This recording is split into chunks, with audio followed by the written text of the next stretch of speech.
Church അപ്ഡേറ്റ്സിലേക്ക് സ്വാഗതം. ഭാരതസഭയുടെ അനുഗ്രഹമായ വിശുദ്ധ അൽഫോൻസാമ്മയുടെ 116ാമത് ജന്മദിന ആഘോഷങ്ങൾക്ക് കുടമാളൂരിലെ ജന്മഗൃഹത്തിൽ ഭക്തി നിർഭരമായ തുടക്കം. ആഗസ്റ്റ് 10 തിങ്കളാഴ്ച മുതൽ 19 ബുധനാഴ്ച വരെയാണ് ഈ വിപുലമായ ആഘോഷ പരിപാടികൾ ക്രമീകരിച്ചിരിക്കുന്നത്. തിരുനാൾ ദിനങ്ങൾക്ക് തുടക്കം കുറിച്ചുകൊണ്ട് ഓഗസ്റ്റ് 10 വൈകുന്നേരം 4 മണിക്ക് കൊടിയേറ്റ് കർമ്മം നടന്നു. തുടർന്ന് വൈകുന്നേരം 4:30 സായാഹ്ന പ്രാർത്ഥന, വിശുദ്ധ കുർബാന, തിരുനാൾ സന്ദേശം, നൊവേന എന്നിവയും സംഘടിപ്പിച്ചു. Kudamaloor saint Mary's major archiepiscopal pilgrim centre arch priest reverend doctor George Mangalathil ചടങ്ങുകൾക്ക് പ്രധാന കാർമ്മികത്വം വഹിച്ചു. Reverend father Thomas Parathottal, reverend father Cyril Kalarickal, reverend father John Puthenparambil എന്നിവർ സഹകാർമ്മികരായി.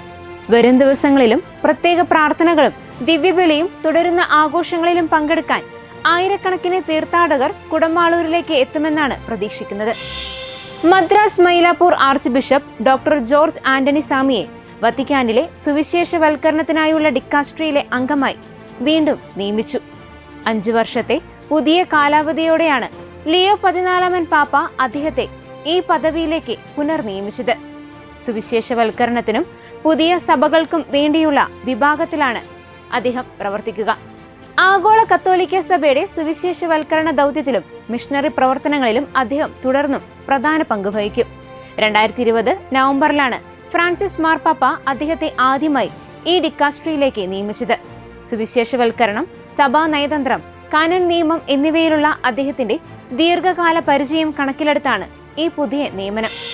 മെക്സിക്കോയിലെ ഹിദാൽഗോ സംസ്ഥാനത്തുള്ള സാന്താമോനിക്ക ദേവാലയത്തിൽ നിന്ന് 2007 മോഷണം പോയ 17ാം നൂറ്റാണ്ടിലെ വിശുദ്ധ റോസഫ് ലീമയുടെ രൂപം തിരിച്ചെത്തിച്ചു.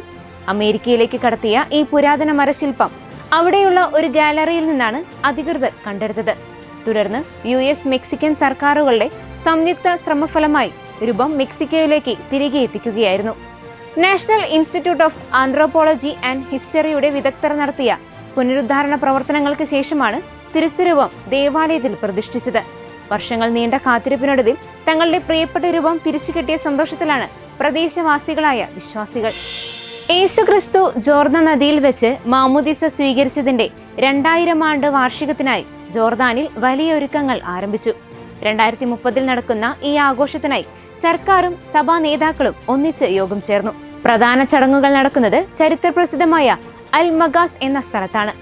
ലോകമെമ്പാടുമുള്ള ലക്ഷക്കണക്കിന് തീർത്ഥാടകരെ സ്വീകരിക്കാൻ പുതിയ റോഡുകളും താമസ സൗകര്യങ്ങളും ഇവിടെ നിർമ്മിക്കുന്നുണ്ട്. ജോർദാൻ രാജാവിന്റെ നേരിട്ടുള്ള മേൽനോട്ടത്തിലാണ് ഈ വികസന പ്രവർത്തനങ്ങൾ നടക്കുന്നത്. രാജ്യത്തിന്റെ ആത്മീയ പൈതൃകവും ടൂറിസവും വളർത്താൻ ഈ ചരിത്ര ആഘോഷത്തിലൂടെ സാധിക്കുമെന്ന് പ്രതീക്ഷിക്കുന്നു. 6ാമത് ഇടുക്കി രൂപത മരിയൻ കാൽനട തീർത്ഥാടനം സെപ്റ്റംബർ 5 രാജകുമാരി ദേവമാതാ തീർത്ഥാടന കേന്ദ്രത്തിലേക്ക് നടക്കും. മാതാവിന്റെ പിറവി തിരുനാളിന്റെ 8 നോമ്പിനോടനുബന്ധിച്ച് നടക്കുന്ന തീർത്ഥാടന ഒരുക്കങ്ങൾക്കായി സ്വാഗത സംഘം രൂപീകരിച്ചു. രാജക്കാട് ക്രിസ്തുരാജ പള്ളിയിൽ ചേർന്ന യോഗം ഇടുക്കി രൂപത മെത്രാൻ മാർ ജോൺ നെല്ലിക്കുന്നേൽ ഉദ്ഘാടനം ചെയ്തു. രൂപത വികാരി ജനറൽ മോൺസ്റ്റന്നൂർ അബ്രഹാം പുറയേറ്റ് ചെയർമാനും മോൺസ്റ്റന്നൂർ ജോസ് നരിത്തൂക്കിൽ ജനറൽ കൺവീനറും father Mathew Karott Kocharackal, father Antony Panachickal എന്നിവർ കൺവീനർമാരായും 100 പേരടങ്ങിയ വിവിധ കമ്മിറ്റികൾ രൂപീകരിച്ച് പ്രവർത്തനം ആരംഭിച്ചു. സെപ്റ്റംബർ 5 ശനിയാഴ്ച രാവിലെ 9:30 രാജക്കാട് നിന്ന് ആരംഭിക്കുന്ന പദയാത്രയിൽ ആയിരക്കണക്കിന് വിശ്വാസികളും രൂപതയിലെ മുഴുവൻ വൈദികരും പങ്കെടുക്കും.